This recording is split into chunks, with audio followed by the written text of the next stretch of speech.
a pointed correction, meaning the Israelis were mad that the president himself shared sensitive Israeli intelligence with the Russians and it came up in private conversations. As the president is preparing for this NATO meeting, the British authorities are furious, not at the president, but at American law enforcement agencies or intelligence agencies, which we can show you some of the pictures published in two New York Times representatives at the table here, published in the New York Times of the crime scene in Manchester. And the British authorities are angry, saying American sources leaked these photographs at a time they were in very sensitive stages of the investigation, and if you know how complex the bomb vest was, if you know how complex the trigger was, perhaps if there are partners, others, collaborators, they understand what the authorities know and they scram, get out of town. So listen to Theresa May saying, I'm going to the NATO summit and I have a piece of word for the American president. Shortly I will be travelling to the NATO summit, where I will be working with international colleagues on defeating terrorism.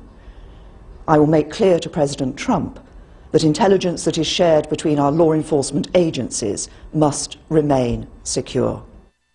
Now, the president issued a statement before his public remarks at NATO. He issued a statement in his name, which is rare, actually, to get a statement on something like this from the president himself, saying the alleged leaks coming out of the government agencies are deeply troubling. I'm asking the Justice Department and other relevant agencies to launch a complete review of this matter, and if appropriate, the culprit should be prosecuted to the fullest extent of the law. Is this a hiccup, or is this a serious test of the president and of the, more importantly, take any president or any prime minister out of it, the UK-US intelligence sharing, which is absolutely critical to the global counterterrorism fight? Well, this is one area where his interests and Theresa May's align. President Trump is not exactly really thrilled about all these leaks here either. So I think a chance to stand up and make a strong statement and to be able to have as the context this terrorist attack actually helps him strengthen an argument that he's trying to make at home as well. But also, let's not forget that we're just a month or so past this episode where, from the White House podium, Sean Spicer, the White House press secretary, repeated this charge that somehow British intelligence was responsible for having, leaked this damaging information about President Trump, and that was based on a report that was given on Fox News. The White House made no attempt to corroborate that. They made that very clear. They said, we were just repeating something that we saw, but that was not taken to very kindly by British intelligence, and you have to wonder whether that played a role here in this, the very public venting of their anger at this episode. As we discussed, I just want to show you these pictures here. There's the President and the Secretary General of NATO walking in to a dinner the leaders are having today as part of the NATO summit. You see them in this room there.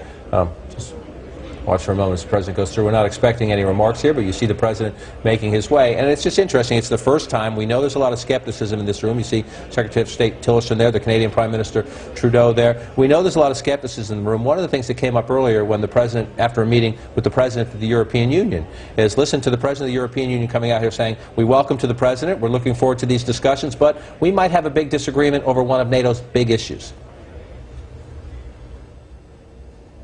And I am not 100% sure that we can say today, we means Mr. President and myself, that we have a common position, common opinion about Russia.